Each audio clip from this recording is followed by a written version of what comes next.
राष्ट्रिय जनसांस्कृतिक महासङ्घ यो पहिली जनसांस्कृतिक मञ्च हुँदादेखिको होला यो 35औं स्थापना दिवस चाहिँ। यसको 35औं स्थापना दिवसको सन्दर्भमा यो भेटघाट, चियापान र विचारहरूको आदान प्रदान कार्यक्रममा यहाँहरूले बोलाउनु भयो, खुसी लागेको छ। यस कार्यक्रमको सफलताको निम्ति शुभकामना भन्न चाहन्छु। जनसांस्कृतिक महासङ्घले 34 वर्ष पुरा गरेर 35 वर्षमा लागेको होइन अवसरमा म बधाई भन्न चाहन्छु र सांस्कृतिक महासङ्घले सफलता प्राप्त गर्दै अगाडि जान सकोस् म शुभकामना भन्न चाहन्छु। हामीले प्रयासहरू धेरै अगाडिदेखि गर्दै आयौँ। यसै त सांस्कृतिक क्षेत्रबाट पहल, प्रयास, विचारको क्षेत्रबाटै पहिले सुरु हुन्छ र हामी सांस्कृतिक फाँटबाटै त्यसलाई अगाडि बढाउन खोज्छौँ। जहिले पनि त्यस्तै हो। जब मानव समाजले आकृति लिन थाल्यो, समाज बन्नु भनेकै त्यहाँ संस्कृति उत्पन्न भयो भन्ने हो। संस्कृति उत्पन्न नभइकन, संस्कृतिले आकार नलिकन मानव समाज भएर विकसित हुन सक्दैन थियो। अर्थात् समाज बन्नका लागि संस्कृति अनिवार्य शर्त हो। जब मानव समाजको रूपमा विकास हुन थाल्यो, संस्कृति पनि विकास हुन थाल्यो, सभ्यता विकास हुन थाल्यो र त्यसले समाजका विभिन्न कुराहरू, थिति, विधि, संस्कारदेखि लिएर प्रचलन र सामाजिक प्रबन्ध, सुप्रबन्धहरू, समाज गठन, सञ्चालन, परिचालन आदिका नीति विधिहरू समेत पैदा हुँदै गए र तिनीहरू विकास गर्दै गए। विभिन्न सन्दर्भहरूमा चाडहरू, उत्सवहरू, पर्वहरू पैदा हुँदै गए। यी सबै कुराहरू हाम्रो सांस्कृतिक विकाससँग जोडिएका छन्। मान्छे आउँछ जान्छ, तर ऊ एउटा समाजको सांस्कृतिक पक्षको अभिन्न अङ्ग, एउटा संवाहक, एउटा पात्रको रूपमा बाँच्छ, भूमिका खेल्छ र जान्छ। सकेसम्म उसले संस्कृति विकासका लागि, संस्कृतिलाई सुदृढ बनाउनका लागि र विकास गर्नका लागि योगदान पनि गर्छ। कसले कति सक्छ त्यो आफ्नो ठाउँमा छ, कसैले धेरै सक्छ। हामीले इतिहासमा धेरै सकेको कसैले देखेका छौँ, कसैले कम सकेका देखेका छौँ। कसैले धेरै ज्ञानको रूपमा अनुभवहरूलाई ज्ञानको रूपमा यस ढङ्गले विकास गर्दै लगेको र त्यो समाजमा बढी सम्प्रेषण गर्न सकेको देख्छौँ। कसैले अलिकति कम सकेको होला, तर केही न केही सम्प्रेषण चाहिँ अलिक गरेकै हुन्छ। यदि साह्रै अन्जानमै, बालकमै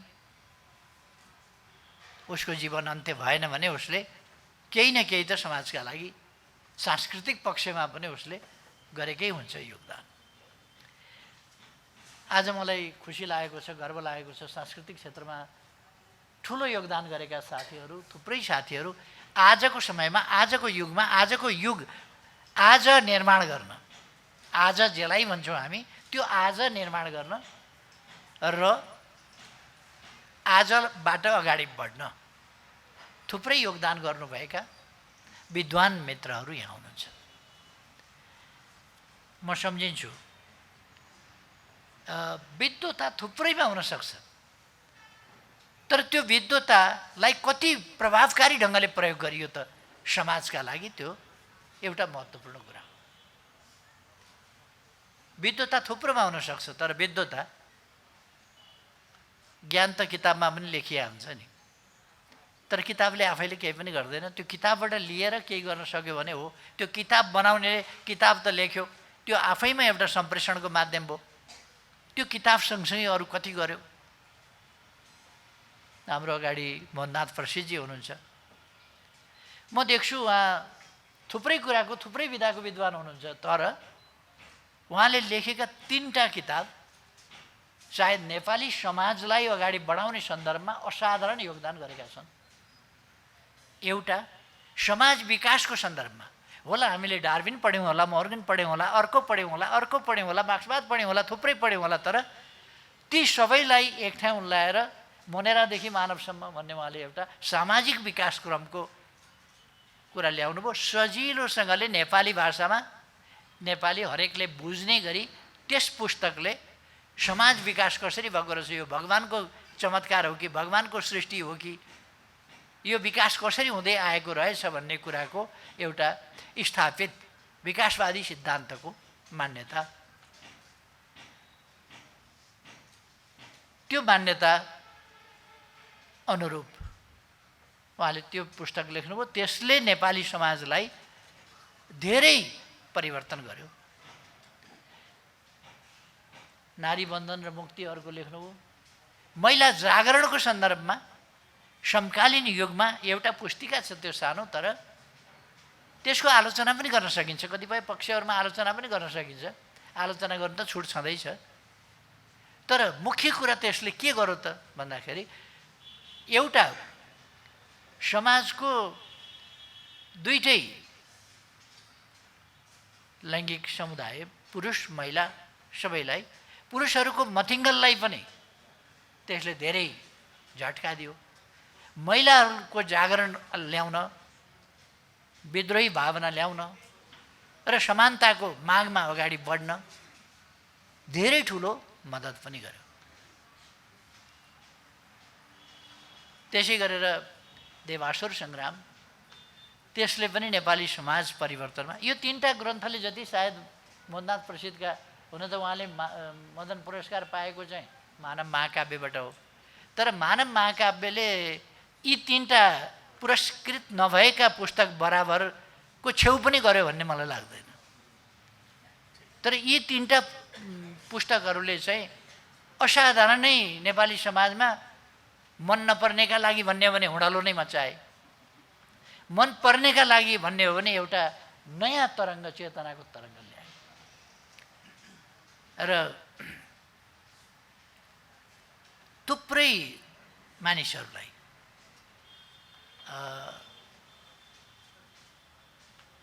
मलाई नै लाग्छ, म सानो सानो हुँदा किताब पाइँदैन थियो। म त अलिकति पैसा खल्तीमा भयो भने 20 रुपियाँ भयो भने बनारसतिर हिँडिहाल्थेँ किताब किन्नलाई। अनि 50 पैसा जति कति लाग्थ्यो क्यारे त्यस बेला, 50 पैसा 75 पैसा कति लाग्थ्यो ट्रेनको टिकटको। गलगलियादेखि बनारससम्म 1-2 ठाउँ फेर्नु पर्थ्यो कि क्या हो, तर एकै ठाउँबाट टिकट किनेर उहाँसम्म जान पाइन्थ्यो त्यही टिकटले। अनि किताब बोकेर लिएर आउनु पर्थ्यो। किताब चाहियो, साधारण मामुली पनि किताब चाहियो भने अहिले जस्तो म कहिले कहिले प्रकाशित भएका किताब हेर्थेँ, रत्न पुस्तक भण्डार भोटाइटी लेख्यो, कस्तो छ जस्तो लाग्थ्यो। अनि 73 सालमा एउटा मौका मिल्यो मलाई यसो काठमाडौँ आउने, सनको 73 है, इस्वी सनको 73 होइन, 27 साल कहिले पर्छ, 27 साल भनेको 70 पर्ने रहेछ। 27 सालमा एकपल्ट आउने मौका मिल्यो। म 2जना साथीहरू भेट्न, आफूभन्दा अलिक सिनियर खालका 2जना भेट्न आएको थिएँ, उहाँहरू फेला पर्नु भएन। फेला नपरेको पनि ठिकै भयो, म गाउँको मान्छे, रानी पोखरी हेर्न पाइयो, धरहरा हेर्न पाइयो, सिंहदरबार हेर्न पाइयो, राजदरबार हेर्न पाइयो, घण्टाघर हेर्न पाइयो, तिनै सेरोफेरो वरिपरि घुमियो, मजै लाग्यो। अनि रत्न पुस्तक भण्डार भोटाहिटी के जाति आदि असन यी ठाउँहरू पनि यसो हेरियो, कहाँ रहेछ यो भोटाहिटी भनेको भनेर। जे होस्, त्यस्तो स्थितिमा सजिलो बनायो मोहननाथ प्रसिद्धका ती 3टा पुस्तकले। मैले त्यो चर्चा गरेको कि त्यसले नेपाली समाजमा ठुलो योगदान गरेका छ। त्योभन्दा अगाडि अनेकले गरेका छन्, अनेकले सांस्कृतिक फाँटबाटै गरेका छन्। चाहे धरणीधरले भने हुन्, चाहे सिद्धिचरणले भने हुन्, चाहे लेखनाथले भने हुन्, चाहे समले भने हुन्, चाहे देवकोटाले, चाहे भीमनिधिले, चाहे भवानी भिक्षुले, चाहे अर्कोले कसैले, अथवा गुरुप्रसाद मैनालीले, अनेकले भनेका अनेकका ग्रन्थहरूमा अनेक कुराहरू उनीहरूले केही न केही सम्प्रेषण गर्न पनि खोजेका छन्, असन्तुष्टि, सामाजिक असन्तुष्टि पनि व्यक्त गर्न खोजेका छन्, केही परिवर्तनको सङ्केत पनि गर्न खोजेका छन्, केहीले अलिक ठुलो स्वरमा बिगुल बजाएका छन्, केहीले अलिकति सानै स्वरमा बजाएका होला, केहीले तत्कालीन सत्तासँगको सन्तुलन नबिग्रियोस् भन्ने कुरालाई पनि ध्यानमा राखेका छन्, केहीले तत्कालीन सत्ताका विरुद्ध पुरै बगावत गरेर पनि उत्रिएका छन्। यस्तो थुप्रैले गर्दै आएका छन्। त्योभन्दा अगाडि विदुषी योगमाया जस्ता साधारण महिलाले असाधारण कुराहरू दिएका छन्, असाधारण अभिव्यक्तिहरू। अघि मोहननाथ प्रसिद्धजीले यहाँ म आउँदै गर्दाखेरि जो मानवतावादको कुरो गर्दै हुनुहुन्थ्यो, मानवीय समानताको, मानवीय सम्मानको, मानवीय जीवनको महत्ताको, मानवीय मूल्यको कुरा गर्दै हुनुहुन्थ्यो। हो त्यही कुराको सार तत्त्व त्यस बेला ती साधारण गाउँकी महिला योगमायाले गरे पाइन्छ। अथवा त्यसरी के भने सामाजिक उत्थान परिवर्तनमा मानिसहरूले कोसिस गरेका छन् सांस्कृतिक फाँटबाट। यो सबै पनि सांस्कृतिक फाँट नै हो। संस्कृति एउटा व्यापकै क्षेत्र हो र त्यसभित्र यसबारेमा मैले विद्वानहरूका बिचमा केही धेरै भनिरहनु पर्ने नै छैन। कतिपय विद्वानहरूले भन्ने गर्छन् म आफ्नो सन्तुष्टिका लागि लेख्छु, लेख्नुको मेरो कुनै उद्देश्य छैन, म चित्र बनाउँछु आफ्नो सन्तुष्टिका लागि, कविता लेख्छु आफ्नो सन्तुष्टिका लागि, काव्य लेख्छु आफ्नो सन्तुष्टिका लागि, खण्डकाव्य, महाकाव्य, कथा, निबन्ध जे लेख्छु आत्मसन्तुष्टिका लागि। आत्मसन्तुष्टिका लागि यथार्थमा भन्ने हो भने कुनै रचना आत्मसन्तुष्टिका लागि कसरी बन्छ म बुझ्न सक्दैन। आत्मसन्तुष्टिका लागि कथा कसरी बन्छ? कथा त पात्रहरू तयार गर्नु पर्ला, त्यसले एउटा समय, योदेखि यो समयसम्मको कुरा भनेर त्यसले समयभित्र चल्न पर्ला। त्यो कमसेकम 10,000 वर्ष अगाडिको पनि हुनु र आजको पनि हुनु त सम्भव छैन। आज मोबाइलका कुरा आउँछ कथा लेख्दा, च्याटका कुरा आउँछ, टिकटकका कुरा आउँछ, फेसबुकका कुरा आउँछ। तपाईँले 50 वर्ष अगाडिको साहित्य लेख्ने हो भने त न च्याट, न ट्याकटुक, न फेसबुक, केही पनि आउँदैन नि। त्यसकारण त्यो त समय त त्यसमा रिफ्लेक्ट हुन्छ नै। के भन्न खोजेको हो भन्ने नभइकन त ती पात्रहरूले कसरी बोल्ने भन्न खोजेको कुरो चाहियो नि पहिले त। त्यसकारण होला आत्मसन्तुष्टिकै लागि होला कतिको, तर आत्मसन्तुष्टिका लागि भए पनि त्यो आत्मसन्तुष्टिका लागि हो, त्यो समाजसँग कुनै सरोकार छैन भने त्यो पठनीय पनि छैन, ग्रहणीय पनि छैन, कुनै अर्थ पनि त्यसले राख्दैन। कुनै लेखकले यदि आत्मसन्तुष्टिका लागि मात्रै लेख्ने हो र समाजका लागि, मानव जातिका लागि नलेख्ने हो भने पहिले नै घोषणा गरिदिए हुन्थ्यो, कमसेकम त्यो पुस्तक पढ्ने ओर्ने, त्यो रचनामा समय खर्च गर्ने झन्झट गरिदिन्थ्यो, अरूले पनि झन्झट गर्ने आवश्यकता पर्दैन थियो। अब हाम्रो आन्दोलन पनि जहाँ आइपुगेको छ, आज बनाउनका लागि हाम्रो सांस्कृतिक क्षेत्रले, पहिले पनि हामी सांस्कृतिक क्षेत्रमा, चाहे ती रोजीघरमा हुन्, चाहे ती तीजमा हुन्, चाहे ती अघि पछि हुन्, चाहे बिहाबारी आदि इत्यादिदेखि लिएर अनेक सन्दर्भहरूमा आक्रोश अथवा पीडा, व्यथा, असन्तुष्टिहरू जाहेर गर्ने, पोख्ने र परिवर्तनका आकाङ्क्षाहरू राख्ने कुराहरू प्रकट हुनै गरेका थिए। कति व्यवस्थित, कति वैज्ञानिक ढङ्गले थियो त्यो आफ्नो ठाउँमा छ, तर गरिएका थिए। अहिले पछिल्लो समयमा आएर सांस्कृतिक क्षेत्रलाई, सांस्कृतिक रचना वा गतिविधिहरूलाई स्पष्ट दिशा निर्देश गरेर यस दिशामा जाने हो भनेर यसलाई एउटा सभ्य मानवीय समाजलाई, मानवीय सभ्यतालाई अझ बढी सभ्य, अझ बढी न्यायोचित, अझ बढी विकसित, अझ बढी आधुनिक, अझ बढी सुविधा सम्पन्न, अझ बढी मानवोचित यस्तो बनाउने प्रयासमा हाम्रा सांस्कृतिक अभ्यासहरू केन्द्रित भए। म हाम्रा सांस्कृतिक कर्मी सबै साथीहरूलाई धन्यवाद भन्न चाहन्छु। सांस्कृतिक कर्मी साथीहरूले धेरै ठुलो गुण लगाउनु भएको छ समाजलाई कि आफ्नो चेतनालाई व्यवस्थित गरेर आफूले समाजका लागि दिनुपर्ने कुराहरू, सम्प्रेषण गर्नुपर्ने कुराहरू विभिन्न माध्यमबाट सम्प्रेषण गर्नुभएको छ। देख्दा देखिएला मूर्ति मात्रै बनाएको छ, तर मूर्ति बनाउँदाखेरि पनि हाम्रो इतिहास कोरिएको हुन्छ। त्यहाँ चित्र बनाउँदा पनि हाम्रो इतिहास कोरिएको हुन्छ, हाम्रो सभ्यता कोरिएको हुन्छ, हाम्रो संस्कृति कोरिएको हुन्छ, हाम्रो परम्परा कोरिएको हुन्छ, हाम्रो पृष्ठभूमि कोरिएको हुन्छ त्यसमा, र त्यसमा हाम्रो वर्तमान पनि रिफ्लेक्ट भएको हुन्छ, हाम्रो ज्ञान रिफ्लेक्ट भएको हुन्छ। त्यसै गरेर अरू विधाहरूमा पनि, र त्यसले अगाडिको बाटो खोजेको हुन्छ। कति सिस्टमेटाइज छ त्यो आफ्नो ठाउँमा छ। मैले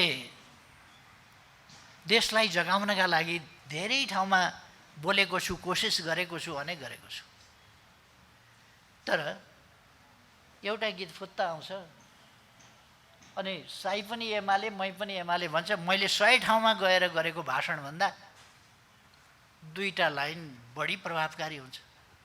साई पनि एमाले मै पनि एमाले, कुरो खतम। त्यति बुझ्यो भने त नेपाल बुझिहाल्यो नि, त्यति बुझ्यो भने त आजको आवश्यकता बुझिहाल्यो नि। त्यसैमा त छ तत्त्व। साई पनि एमाले मै पनि एमाले, हामी सबै एमाले। एमाले किन हुनु पर्यो अब त्यसपछि? देश बनाउन भन्ने कुरा आउँछ। यसकारण यसको सांस्कृतिक क्षेत्रको प्रभावकारिता असाधारण छ। यसले पारेको असर असाधारण छ। मैले भने नि, म समाजलाई जगाउँदै हिँड्न खोज्छु, भन्दै हिँड्न खोज्छु। हामी यहाँ थियौँ, हिजोको विगतमा अहिले मैले गर्न खोजेको कुरो के हो? एउटा मेरो क्याम्पेनभित्र के पर्छ अहिले नेकपा एमालेको अध्यक्षको हिसाबले, अथवा म सरकारमा हुँदा प्रधानमन्त्रीको हिसाबले पनि मैले गर्न खोजेको कुरो के हो भने हाम्रो विगत बिर्सिनु हुँदैन, हाम्रो इतिहास बिर्सिनु हुँदैन, हाम्रो सभ्यता बिर्सिनु हुँदैन, हाम्रो संस्कृति बिर्सिनु हुँदैन। त्यसो भएपछि हाम्रो पहिचान खोज्न पहिचानको राजनीति भनेर गर्नु पर्दैन। पहिचानको राजनीति समग्र नेपाली पहिचानमा हाम्रो राजनीति, हाम्रो समाज, समग्र समाजमा हाम्रो पहिचान प्रतिबिम्बित हुन्छ। अब त्यसबाट संकीर्ण संकीर्ण संकीर्ण पार्दै पहिचानलाई साँगुर्याउँदै साँगुर्याउँदै साँगुर्याउँदै लाने हो भने अनि नेपाली भन्नभन्दा अगाडि अर्को भन्ने, अर्को भन्नभन्दा अगाडि यो अर्को भन्ने, आफूलाई झापाली भन्नु पर्यो, झापालीलाई पनि झापालीको पनि 5 नम्बर क्षेत्रको भन्नु पर्यो, 5 नम्बर क्षेत्रमा दमकको भन्नु पर्यो, दमकको वार्ड नम्बर 5 मा घर भएको भन्नु पर्यो। अनि गर्दै गएपछि अनि जात भन्नु पर्यो, जात मात्रै भनेर भएन, थर भन्नु पर्यो, थर मात्रै भनेर भएन, गोत्र भन्नु पर्यो, पुर्खा कहाँबाट आएका थिए खोज्नु पर्यो, कोसँग के सम्बन्ध पर्छ खोज्नु पर्यो, र अरू बाँकी अलग हुन्छन्। आजको हाम्रो आवश्यकता राष्ट्रिय पहिचान हो। त्यो पहिचान भनेको संस्कृतिले दिन्छ, पहिचान भनेको संस्कृतिले दिन्छ। अघि मोहननाथ प्रसादजीले भन्नुभयो नि, रङले, अरू कुनै कुराले मान्छेको रङ हेरेर तपाईँ कति विद्वान छ भन्न सक्नुहुन्छ र? कति विद्वान छ भन्ने कुरा रङ हेरेर भन्न सक्नुहुन्न, नाक हेरेर भन्न सक्नुहुन्न, आँखा हेरेर भन्न सक्नुहुन्न। कति विद्वान छ, कति जान्दछ, कति सामाजिक चरित्रको छ, कति समाजका लागि उपयोगी छ, कति समाजलाई बिथोल्ने खालको छ, त्यो कुरा त्यो रङ हेरेर हुँदैन, नाक कान मुख आँखा हेरेर हुँदैन, त्यो व्यक्तिमा निर्भर गर्ने कुरा हो। त्यस कारण कालो छ कि गोरो छ, होचो छ कि अल्गो छ, केही अर्थ छैन। मुख्य कुरा उसको विचार हो। त्यो विचार हामीले हाम्रो सांस्कृतिक पृष्ठभूमिबाट आजको सन्दर्भमा आइपुग्दा कति त्यसलाई वैज्ञानिक बनाउन सकेका छौँ, कति यथार्थ बनाउन सकेका छौँ। हुन त आजकल मान्छे हिँड्नु छ एकातिर, जाँदैछ एकातिर, भन्छ अर्कै कुरा, लाग्छ भक्तपुरतिर, भन्छ म कलङ्कीतिर जाँदैछु। तपाईँ हामीले सुन्यौँ? अहिले भर्खरकै उदाहरण छ नि त, टड्कारो उदाहरण। कता हिँड्या मान्छेले कता, कलङ्की हिँड्दैछ भक्तपुर जान्छु भन्दैछ, भक्तपुरतिर गइराखेको छु भन्छ, बनेपा जाने हो, हुँदै अगाडि बढ्ने हो भन्छ अझै चर्को स्वरमा, जाँदैछ कलङ्कीतिर। त्यो त हामीले देख्यौँ नि त। वामपन्थीहरूको 64% स्थिति छ पार्टी फुटाउने, पार्टी फुटाउने, कम्युनिस्ट सरकार ढाल्ने, सबै ठाउँमा कम्युनिस्टलाई कमजोर पार्ने, कमजोर पार्न कुद्ने, अनि समाजवादको नेपाली बाटो भन्ने त्यसलाई। अहिले भर्खरै एउटा महाधिवेशन सकियो, समाजवादको नेपाली बाटो भन्ने एउटा पुस्तिका कति साह्रो ढाँट्न सक्यो भने अचम्मै नि। कम्युनिस्ट पार्टी फुटाउने, सरकार आफ्नै ढाल्ने, आफ्नो पार्टी तसनस पार्ने, अर्काको पछाडि पछाडि लाग्ने, मित्रलाई शत्रु घोषणा गर्ने, अनि प्रतिस्पर्धीलाई मित्र ठान्ने, विपक्षीलाई मित्र ठान्ने, जोसँग फिलोसफी मिल्दैन, आइडियोलोजी मिल्दैन, केही पनि मिल्दैन, उसलाई दर्शन सिद्धान्त विचार केही पनि नमिल्ने, राजनीति नमिल्ने, उद्देश्य नमिल्ने, गन्तव्य नमिल्ने, बाटो नमिल्ने, त्यस्ताहरूसँग अस्ति हामीले देख्यौँ नि एउटा साझा, न्यूनतम साझा कार्यक्रम। कतै जाने नै छैन त्यो। किन एउटा भन्छ यता दुईटी छोरीको कुरा त बुढाले गर्दा एउटी माग्छे घाम, एउटी मान्छे पानी भनेको छ। अब यो 5वटा भएपछि त घाम पनि माग्छ, पानी पनि माग्छ, छाया पनि माग्छ, के पनि माग्छ, बादल पनि माग्छ, कुहिरो पनि माग्छ, आकाश छाङ्ग भएको पनि उज्यालो पनि माग्छ। यस खालका कुराहरू पनि हुने गरेका छन्। एक त गर्दैछ तर भन्दै अर्कै छ र जनतालाई अलमल पार्दैछ, भ्रममा ल्याउँदैछ। सांस्कृतिक विचलन हुनु हुँदैन भन्छ, भीषण विचलन गरिरहेको छ, भीषण विचलन। अघि उद्घोषक मित्रले यहाँ भनिरहनु भएको थियो, यस्तो यस्तो भइरहेको छ। म ती सबै कुराहरू दोहोऱ्याउन चाहन्न, मलाई अर्को मिटिङमा पनि जानु छ। अहिले उहाँहरू पर्खिरहनु भएको छ उता।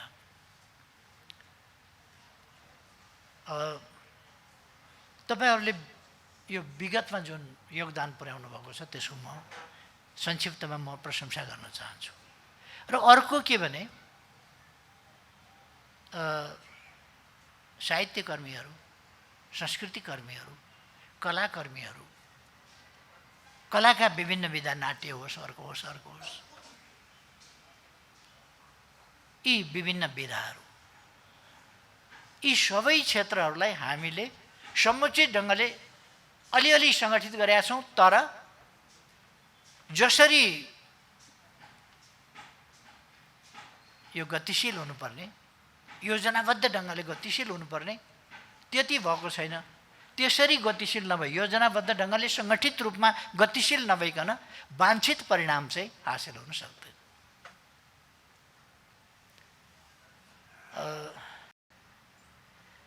नेकपा एमाले फुटाउन र एमालेलाई समाप्त पार्नु अग्रगमन हो भन्ने, कम्युनिस्ट सरकार ढाल्नु अग्रगमन हो भनेर पार्टी फुटाएर हिँडेका एकजनाले अस्ति भनेछन्।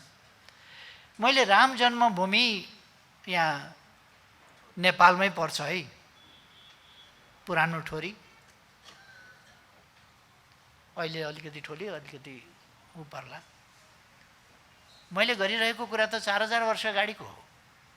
त्यसलाई कसैले 7000 भन्ला, कसैले 9000 भन्ला, कसैले 12000 भन्ला, कसैले के भन्ला, तर कमसेकम 4000 वर्ष अगाडिको आजको कुरा होइन। यहाँनेरि पर्छ राम जन्मभूमि। जब राम जन्मभूमि यहाँ पर्छ भने राम सीता लक्ष्मणको शालिग हनुमानको शालिग किन बनाएर नराख्ने? त्यहाँ राखियो। एकजनाले अस्ति भनेको मैले सुने, केपी ओली वामपन्थी होइन रामपन्थी हो भनेर भनेछ। वामपन्थी भनेको के हो भन्ने कुरा चाहिँ कति बुझ्या रहेछन् उनले भन्ने कुरा। हाम्रो सभ्यता हाम्रो संस्कृतिको पृष्ठभूमिबाट नआइकनको वामपन्थी हो भने हावा वामपन्थी हो, त्यो वामपन्थी नै हुन सक्दैन। हाम्रो सांस्कृतिक पृष्ठभूमि, हाम्रो इतिहास, हाम्रो पूर्वीय दर्शन, हाम्रो पूर्वीय सभ्यता, हाम्रो पूर्वीय संस्कृति, यसको जगमा नउठिकन हामी हाम्रो समाजलाई अगाडि बढाउँछौँ या समाज आज यहाँ आइपुगेको छ यसलाई अगाडि बढाउँछौँ भन्नुहुन्छ भने म त्यसलाई सम्भव देख्दिनँ। त्यो अरूको नकलबाजीमा समाप्त हुन्छ, नकल मात्रै हुन्छ। त्यो नकलले कुनै काम दिँदैन। त्यो नकल चाहिँ गोपीकृष्णको त सुगाले पनि भन्छ, यो उसले पनि भन्छ, बोल्छ नि त्यो पनि, तर अर्थ बुझेर बोल्दैन। मान्छेले अर्थ बुझेर भने हुन्छ। गोपी कृष्ण कहो भनेर उसलाई सिकाएको, बडो पुण्य कार्य गरिराखेको छ उसले चरा मार्फत भए पनि। कृष्णलाई सम्झिएको छ, उसले पुण्य कार्य गरिराखेको छ भन्ने ठानेर हुन्छै हुँदैन, त्यो आफ्नो ठाउँमा होला। तर सुगालाई पुण्य कार्यसँग पनि मतलब छैन, केही पनि मतलब छैन। जे लगातार भन्ने गरिएको छ त्यो सुन्छ र त्यो लगातार भन्ने गरिएको कुरा भन्छ। वामपन्थी भनेको लगातार भन्ने गरिएका सुनिएका कुराहरूको रिपिटेसन होइन।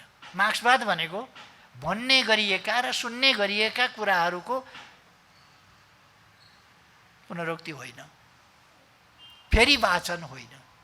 मार्क्सवाद भनेको पुनर्वाचन होइन।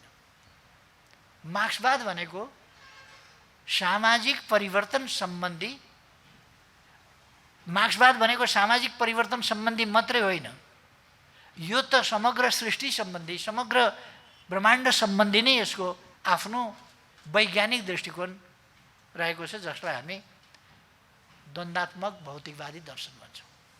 यसको समाजसँग जहाँ सम्बन्ध छ त्यसलाई ऐतिहासिक जोड्छौँ। ऐतिहासिक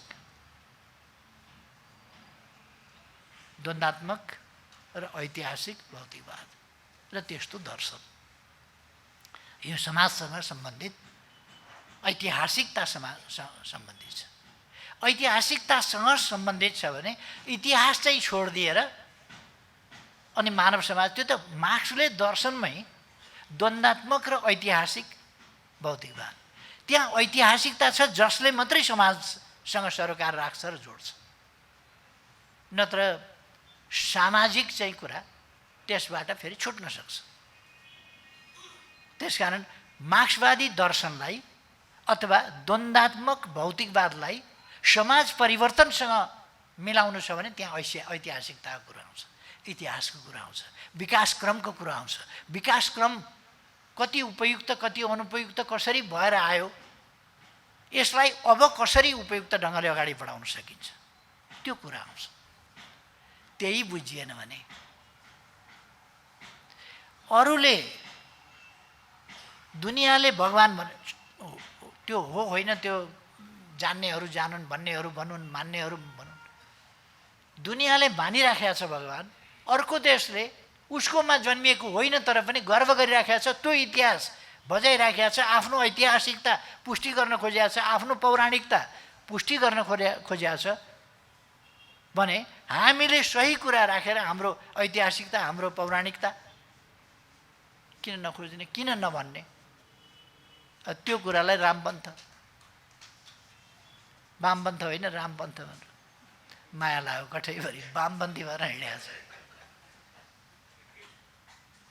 रामपन्थ भनेर हिँडेको छ। पशुपतिनाथको जीर्णोद्धार हामी किन गर्छौँ? मैले सुनको जलारी त्यहाँ लगेर चढाइदिने भने सुनको जलारी चढाएपछि अब पशुपति पन्थ भयो। वामपन्थी होइन रामपन्थी, रामपन्थीबाट पशुपतिपन्थी। अनि के मन्दिर भत्काउँदै हिँड्ने? के गर्छौँ हामी? हाम्रो संस्कृतिलाई के गर्छौँ? हाम्रा सांस्कृतिक ऐतिहासिक परम्परागत सम्पदाहरूलाई के गर्छौँ? के भन्छौँ? तिनको हामीले संरक्षण गर्नुपर्छ, तिनबाट सिक्नुपर्छ, त्यहाँ रहेका वैज्ञानिकता खोज्नुपर्छ, त्यो वैज्ञानिक तथ्यलाई अपनाउनुपर्छ, समाजलाई वैज्ञानिक र आधुनिक बनाउँदै लानुपर्छ र समाजभन्दा पृथक जनताले मन नपराउने काम गर्नु हुँदैन भन्छु।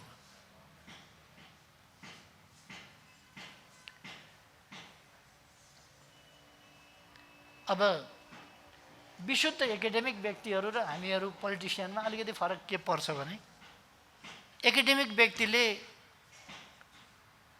उनीहरूको ठाउँमा यो खानु ठिक छ, त्यो खानु ठिक छ, हाम्रोमा त्यो पूजा गर्नु पनि ठिक छ भन्न सक्नुहुन्छ।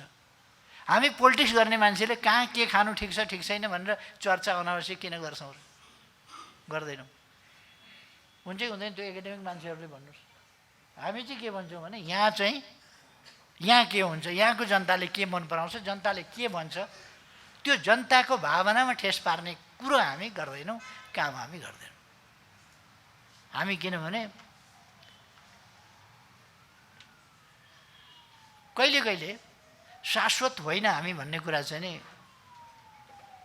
हामी त एक अवधिका लागि सानो छोटो अवधिका लागि छौँ र यस अवधिमा हामीले खेल्ने भूमिका थोरै मात्रै छ। त्यो भूमिकामा अलिकति कन्फ्युजन पैदा भयो भने पनि त्यसले फेरि एउटा अनावश्यक रडाको मचाउँछ। त्यस कारण कहिले कहिले सत्यम वद प्रियम वद सत्यम अपि अप्रियम मा वद। कहिले कहिले हामीहरूले चाहिँ त्यस्तोमा अलिकति होस् गर्छौँ। र मलाई के लाग्छ भने हाम्रो सांस्कृतिक कर्मीहरूले पनि साइन्टिफिक कुरा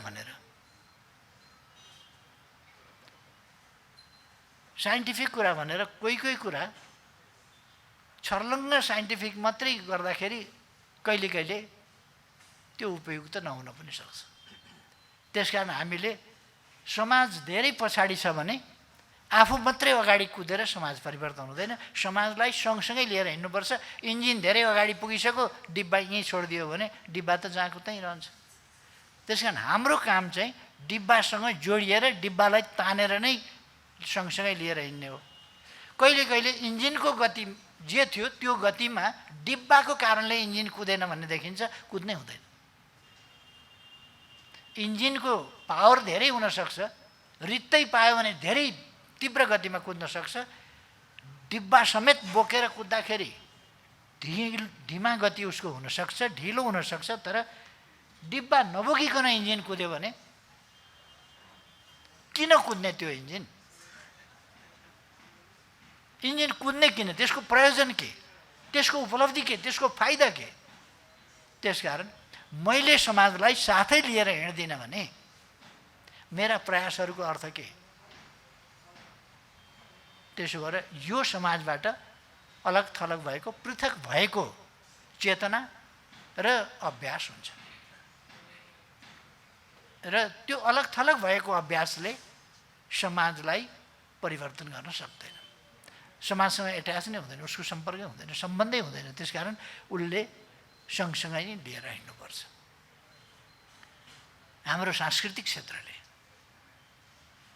हाम्रो समाजलाई सँगसँगै आफू अगाडि चाहिँ बस्नुपर्छ। फेरि समाज जहाँ छ त्यहीँ डिब्बामै इन्जिन बस्ने हो भने डिब्बाले कसरी तान्ने त? त्यसकारण म पनि समाजको एउटा अङ्गै हुँ, रेलको अङ्गै हुँ, इन्जिन भए पनि रेलै हुँ। त्यसकारण म डिब्बामै बस्छु भन्यो भने त रेल त तानिँदैन नि त। इन्जिन हुनाले त्यस नातामा ऊ अगाडि बस्नुपर्छ, उसले नयाँ ऊर्जा दिनुपर्छ, नयाँ गति दिनुपर्छ, ड्राइभ गर्नुपर्छ। पहिले बिस्तारो गति हुन्छ, इन्जिनको पनि पहिले बिस्तारो गति हुन्छ।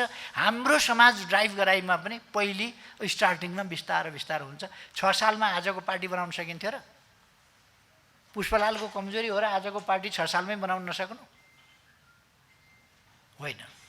त्यो त्यति बेला स्टार्टिङका बेला त्यस्तै हो, अलिकति सानै हुन्थ्यो। अब कुदाउने अर्को पाइयो, हतियार दिने अर्को पाइयो, प्रचार गरिदिने अर्को पाइयो, बिगुल बजाउने अर्को पाइयो। एम्बेसीमा लाने, एम्बेसीबाट गौचरणमा ल्याउने, गौचरणबाट दिल्ली उडाउने, दिल्लीबाट फर्काएर ल्याउने अर्को पाइयो भने त भाग्या राजा पनि आएर राजा हुन्छ नि त, हुँदो रहेछ। तर हामी अर्काले बोकेर, अर्काले उचालेर होइन। अर्काले हतियार दियो, अर्काले तालिम दियो भने त जनयुद्ध सनयुद्ध पनि हुँदो रहेछ नि त। त्यो पनि देखियो। हामी अरूबाट होइन, आफै आफ्नो उताले आन्दोलन एक ढङ्गले सिद्धिएको थियो। त्यस्तो सिद्धिएको बेला फेरि हामीले अर्को ढङ्गले एउटा झापाबाट सुरु गऱ्यौँ। त्यसपछि एकता एकीकरण पनि गर्दै लग्यौँ, आन्दोलन विस्तार पनि गर्दै लग्यौँ, एकता एकीकरण गर्दै लग्यौँ, सबै समूहहरूलाई सामेल गर्दै लग्यौँ। अन्तिममा गएर हामीले कहाँसम्म पुर्यायौँ भने 27-28 सालबाट निर्मल लामा, मोहन विक्रमहरूले अलग धारको रूपमा अगाडि बढाएको अर्को एउटा लेफ्ट मुभमेन्टको अर्को स्कुलिङ, त्यो जो अहिलेसम्ममा आउँदाखेरि एकदमै भ्रष्ट बनाइसकेका छ, त्यसलाई समेत पनि हामीले एक ठाउँ ल्याएका थियौँ। एक ठाउँ ल्याएका थियौँ त्यसलाई। तर पानीसँग ढुङ्गा माटो बगेको हुन्छ, सधैँ पानीसँग निरन्तरसँगै बग्न सक्दैन, ठिक्रिन्छ, बस्छ, छेउतिर बस्छ। यस्तै हो। हामीले अलिक समय तान्न खोज्यौँ, लान खोज्यौँ, घिसार्न खोज्यौँ, तर त्यो छुट्टिन पर्ने उनीहरूको एउटा बाध्यता। खैर, हामी यहाँ सांस्कृतिक क्षेत्रका कुरा गर्दैछौँ। यो पनि संस्कृतिसँग सम्बन्धित छ, हाम्रो संस्कारसँग सम्बन्धित छ, हाम्रा सांस्कृतिक मूल्य मान्यता अभ्यासहरूसँग सम्बन्धित छ। त्यस कारण मैले प्रसङ्गवश चर्चा चलाएको मात्रै हो। अब हाम्रो पार्टीले सांस्कृतिक क्षेत्रको महत्त्व बुझेको छ, यसको योगदान पनि बुझेको छ, यसको महत्त्व पनि बुझेको छ। त्यसै कारण यसले 35 वर्ष अगाडि जनसांस्कृतिक मञ्च निर्माण गरेको थियो। त्यो पार्टीले नै निर्माण गर्यो र यहाँसम्म आइपुग्दा हामीले सबैतिरबाट बल लगाएर, यो सांस्कृतिक क्षेत्रबाट पनि बल लगाएको छ। सडकको आन्दोलनले मात्रै आएको छैन। सडकको आन्दोलन कसरी भयो भन्दा, मान्छे चुनावमा गएर भोट हालेर एमाले जित्यो। एमाले जित्यो कसरी भन्दा, बच्चा बच्ची नाचेर पनि जितेको छ, बुढाबुढीले आशीर्वाद भनेर पनि जितेको छ। भोटको ठाउँमा कसरी पुग्यो समाज, एमालेलाई ठुलो पार्टी बनाउन कसरी पुग्यो भन्दा, एउटा चित्रले पनि सङ्केत गरेको छ, हरेक कुराले सङ्केत गरेको छ। हरेक कुराको अर्थ छ यसभित्र। गायनको अर्थ होला, अर्को चिजको अर्थ होला, कलाको अर्थ होला, साहित्यको होला, निबन्धको होला। अब अझ हामीले एउटा, मलाई के लाग्छ भने, विद्रोहका स्वरहरू हामीले बोल्न जान्यौँ, सिक्यौँ। यो आन्दोलन काल थियो, आन्दोलन कालको साहित्य, क्रान्तिकालको साहित्य, परिवर्तनका निम्तिको साहित्य, एउटा आमूल परिवर्तनका निम्तिको साहित्य, जहाँ समाजमा असन्तुष्टि त छँदै थियो, त्यसलाई सङ्गठित गर्ने र त्यो असन्तुष्टि र त्यो अन्तर्विरोधलाई चर्काएर एउटा सङ्घर्षबाट उपलब्धि हासिल गर्नु थियो। त्यति बेलाको साहित्य हामीले रचना जति सक्यौँ त्यति गऱ्यौँ। त्यति बेलाको संस्कृति जे आवश्यक थियो जति सक्यौँ त्यति गऱ्यौँ। त्यसले परिवर्तन पनि ल्याएको छ। तर अब त्यही शैली, त्यही विषयवस्तु, त्यही असन्तुष्टि, त्यही अन्तर्विरोधहरू, समाजको अन्तर्विरोध प्रधानता जुन छ, त्यसैमा टेकेर त्यही अन्तर्विरोधलाई चर्काउने वा विद्रोह र आक्रोशका स्वरहरू नै अगाडि बढाउने समय चाहिँ अब होइन। अब उपलब्धिहरूको रक्षा गर्ने, यस्ता प्रतिगामी तत्त्वहरूलाई भ्रम फिजाउन नदिने, अगाडि बढ्न नदिने र जनशक्तिलाई सचेत, सङ्गठित, परिचालित गरेर अगाडि बढ्ने। अब समृद्ध नेपाल, सुखी नेपाली कसरी हुन सक्छ? हो त्यस बाटोमा जाने। त्यसै कारण अघि भन्नुभयो नि, महाधिवेशन जसको होस्, गीत हाम्रो बज्नुपर्छ, विचार हाम्रो आउनुपर्छ। किनभने अरू विचार बिक्दै नबिक्ने भएपछि देशभक्ति भन्नै पर्यो। यसै गरेर तान्ने हो हामीले। शान्तिपूर्ण आन्दोलनमा तान्ने भनेको यसै गरी हो। समृद्ध नेपाल, सुखी नेपाली नै गाउनुपर्छ हरेकले। विकासको चर्चा गर्नुपर्छ हरेकले। पहिले चर्चा के हुन्थ्यो? सिम्पली भन्ने हो भने म प्रधानमन्त्री हुनभन्दा अगाडि आम रूपमा पोलिटिसियनले, राजनीतिज्ञहरूले विकास निर्माणको चर्चा, विकासको चर्चा, अर्थतन्त्रको चर्चा, आर्थिक विषयको चर्चा, यो कि इन्टेलेक्चुअलको कि ब्युरोक्राट्सको उनीहरूको विषय हुन्थ्यो, तर पोलिटिसियनले बोल्दैन्थे। अहिले पोलिटिसियनको एउटा एजेन्डा आर्थिक विकास, समृद्धि, उन्नति र जनताका सरकारका विषय नभइकन अगाडि जाँदै जाँदै विकासको विषयमा हरेक विकासलाई हामीले अब एजेन्डा बनाएका छौँ। यो राष्ट्रिय एजेन्डा बनाएका छ हो। यस एजेन्डालाई हामीले समुचित ढङ्गले कसरी अगाडि लान्छौँ? आजको हाम्रो संस्कृतिको चुरो कुरा पनि त्यही हो। बिदा हुन्, कसैले कृषिको विकास गरेर, कसैले उद्योगको विकास गरेर, कसैले पर्यटनको विकास गरेर, कसैले शिक्षक काम गरेर पढाएर, कसैले इन्जिनियर भएर निर्माण कार्य गरेर, कसैले डक्टर भएर मेडिकल फिल्डबाट। फिल्डहरू अनेक हुन सक्छन्, तर सबैतिर घर छन्, तर आँगन एउटै छ भने जस्तो हाम्रो गन्तव्य एउटै छ, समृद्ध नेपाल, सुखी नेपाली। सबै हाम्रा क्रियाकलापहरू यस दिशामा हाम्रो सांस्कृतिक फाँट अगाडि जानुपर्छ। मदन भण्डारी कला साहित्य प्रतिष्ठानले 2-2.5 वर्ष अगाडि एउटा राम्रो कार्यक्रम गरेको थियो। यो हिमवत् खण्ड सम्बन्धी साहित्यिक सम्मेलन। त्यस सम्मेलनले वास्तवमा अमेरिकादेखि जापानसम्मका विभिन्न देशमा रहेका नेपालीहरूलाई एउटा ठाउँमा, एउटा मञ्चमा ल्यायो। एउटा भावना, नेपालीपन, त्यसलाई जगायो। त्यो संवाद कायम राख्नुपर्छ हामीले, त्यस संवादलाई।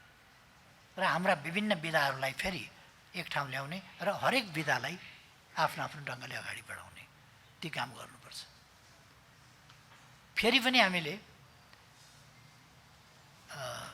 यो काम चाहिँ खास गरेर फराकिलो सबै विधा, यो जनसांस्कृतिक मञ्चले सबै विधा उगाड्दैन।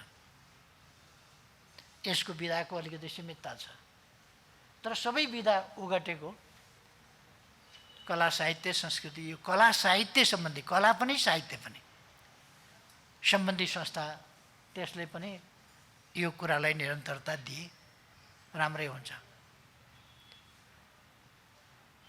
र हामीले हाम्रो संस्कृति विदेश गएका नेपालीहरूलाई पनि बिर्सिन नदिने। संस्कृति सम्झिनुको अर्थ, यसको कति महत्त्वपूर्ण अर्थ रहेछ, साथीहरूलाई एउटा कुरा सम्झाउँ।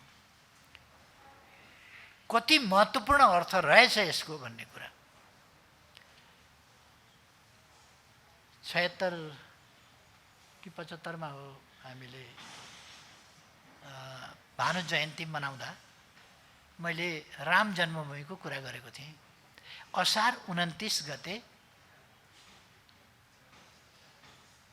भानु भक्तको 205औं कि 7औं त्यस जन्म जयन्तीमा मैले चर्चा गरेका थिएँ। भानुको चर्चा गरेपछि रामायणको चर्चा हुने भयो, रामायणको चर्चा गरेपछि वाल्मीकिको पनि चर्चा हुने भयो, वाल्मीकिको चर्चा गरेपछि रामायण भएपछि रामको त चर्चा हुनै भयो, रामको चर्चा भएपछि राम जन्मिएको, हुर्किएको, बढेको आदि चर्चा हुने भयो। को थिए, कहाँ थिए, कहाँका थिए, त्यो चर्चा हुने भयो। त्यसै प्रसङ्गमा मैले राम जन्मभूमि त्यहाँ भनेको थिएँ।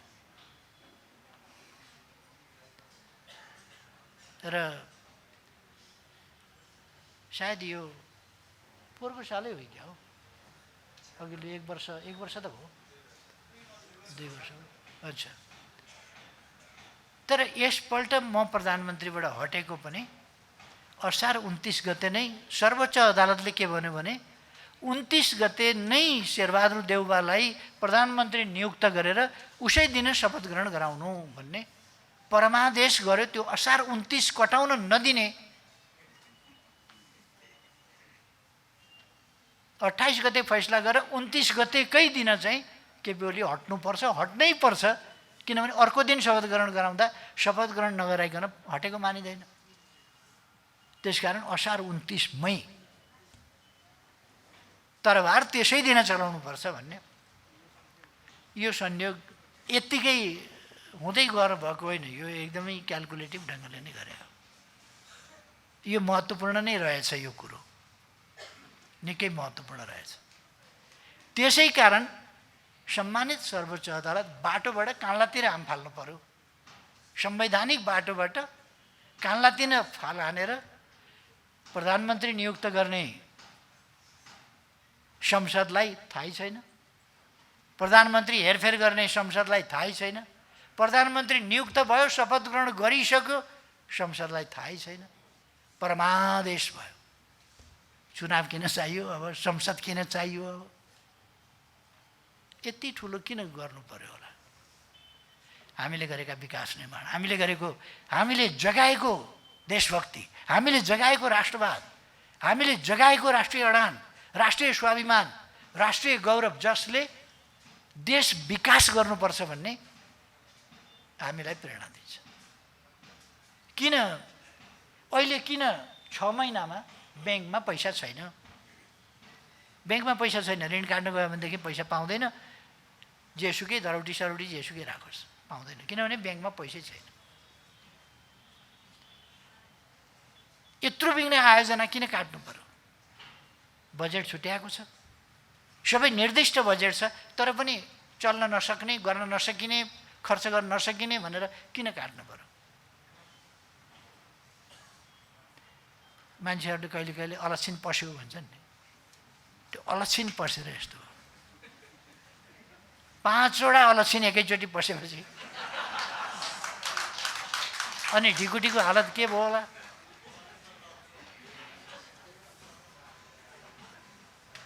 त्यसकारण यस्ता कुराहरूका विरुद्ध हामीले चाहिँ हाम्रो सांस्कृतिक अभियानलाई योजनाबद्ध ढङ्गले अगाडि बढाउनु छ। म धेरै भन्दिनँ, साथीहरूले बुझिहाल्नुभयो यस अभियानलाई कसरी अगाडि बढाउने। हाम्रो पार्टीले यसको महत्त्व बुझेको छ र तपाईँहरूको साथमा नेकपा एमाले छ। यति भनेर म यस आयोजनाका लागि फेरि पनि धन्यवाद भन्दै आफ्नो भनाइ टुक्याउँछु। धन्यवाद।